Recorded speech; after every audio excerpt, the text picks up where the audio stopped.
দেশের বাইরে, এটা হচ্ছে আত্মপক্ষ সমর্থনের একটা সুযোগ। আমরা আমাদের আইনানুগ যে প্রক্রিয়া আছে সেটা অনুসরণ করেই তাদেরকে অবহিত করা হবে তাদের বক্তব্য প্রদানের জন্য, আত্মপক্ষ সমর্থনের সুযোগ নেবার জন্য। কেউ যদি সেই সুযোগ না নেয় তাহলে দুর্নীতি দমন কমিশন আইন অনুযায়ী পরবর্তী ব্যবস্থা গ্রহণ করবে। অভিযোগ সংশ্লিষ্ট জনাব মোহাম্মদ শফিকুল ইসলাম শিমুল, সাবেক সংসদ সদস্য, নাটোর 2 সংসদ সদস্য থাকাকালীন সময়ে অসৎ উদ্দেশ্যে নিঃস্বার্থে আর্থিকভাবে লাভবান হওয়ার জন্য সরকারের দায়িত্বশীল পদে থেকে ক্ষমতার অপব্যবহার করে অবৈধ উপায়ে জ্ঞাত আয়ের উৎসের সাথে অসঙ্গতিপূর্ণ 5,96,96,349 টাকার সম্পদ অর্জন করে বুক দখলে রাখা এবং নিজ নামীয় ব্যক্তিগত এবং ব্যবসায়িক 11টি অ্যাকাউন্টের মাধ্যমে সর্বমোট 15,62,00,000 টাকারও বেশি টাকার অস্বাভাবিক এবং সন্দেহজনক লেনদেন করে প্রাপ্ত অর্থ বা সম্পত্তির অবৈধ উৎস গোপন বা আড়াল করার উদ্দেশ্যে উহা স্থানান্তর, রূপান্তর, হস্তান্তর করার অপরাধে দুর্নীতি দমন কমিশন আইন 2004-এর 27(1), মানি লন্ডারিং প্রতিরোধ আইন 2012-এর 4(2) এবং 4(3) এবং দুর্নীতি প্রতিরোধ আইন 1947-এর 5(2) দ্বারাই একটি মামলা রুজু করা হয়েছে। অভিযোগ সংশ্লিষ্ট শামীমা সুলতানা জান্নাতি, স্বামী মোহাম্মদ শফিকুল ইসলাম শিমুল,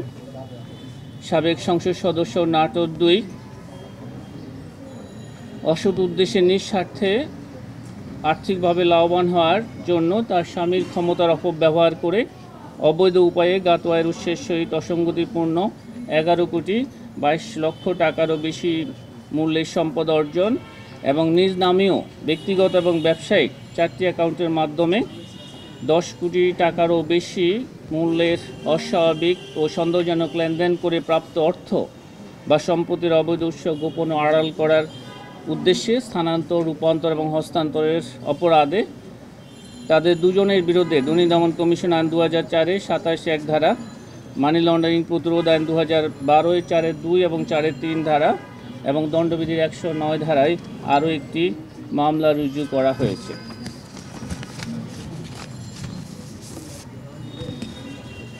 এখানে একটু তথ্য আপনাদেরকে দিতে চাই। অভিযোগ সংশ্লিষ্ট শামীমা সুলতানা জান্নাতির নামে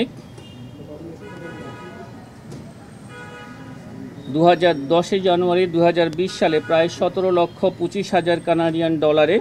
কানাডার টরন্টো 73 হেয়ারউড এভিনিউতে একটি বিলাসবহুল বাড়ি ক্রয়ের তথ্য ওপেন সোর্স থেকে আমরা পেয়েছি। এই সংক্রান্ত দালিলিক প্রমাণাদি আমরা সংগ্রহ করছি। এই বাড়িটির মূল্য আলোচ্য মামলায় এখনও অন্তর্ভুক্ত হয়নি।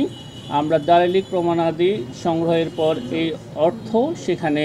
এই সম্পদও সেখানে অন্তর্ভুক্ত হবে। এছাড়া আরও যদি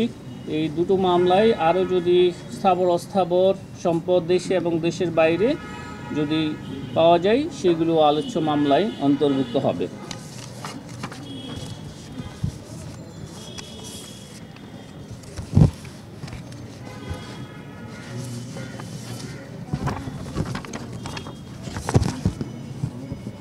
অভিযোগ সংশ্লিষ্ট মুস্তাফিজুর রহমান চৌধুরী, সাবেক সংসদ সদস্য,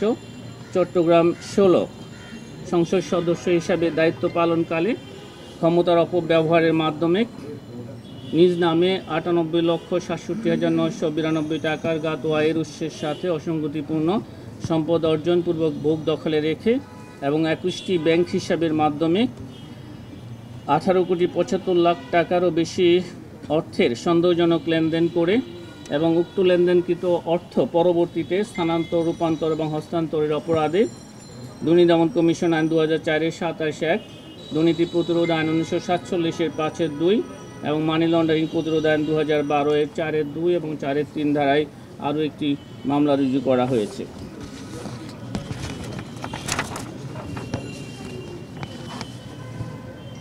অভিযোগ সংশ্লিষ্ট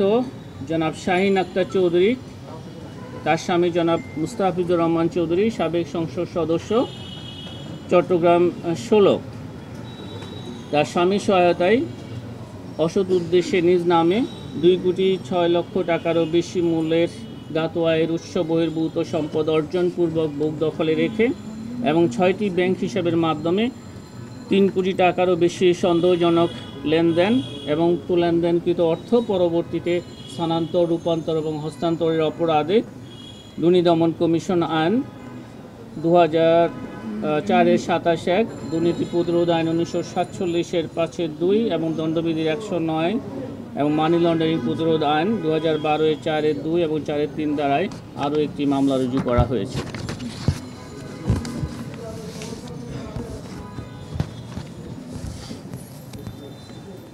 আপনারা জানেন এই সংক্রান্ত